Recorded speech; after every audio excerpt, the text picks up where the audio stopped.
जुंगशाही मां अवांखे update कंदालू। Report कर रहा है हुजूर अहमद ब्रोही। जुंगशाही ज़िले ठटे में डेंगी में ऐं मलेरिया वधंदड़ सूरत हाल। जुंगशाही ज़िले ठटे में डेंगी वायरस ऐं मलेरिया ख़तरनाक हद ताईं वधी विया आहिनि।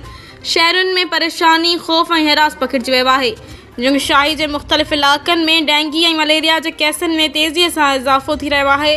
मक़ामी अस्पतालुनि में मरीज़नि जो तादाद तेज़ीअ सां वधणु लॻो आहे। मुतासिर इलाक़नि में मच्छरनि जी वधियल आज़ार बावजूदि मुकमल स्प्रे मुहिम न थियण ते आवाम में ॻणती।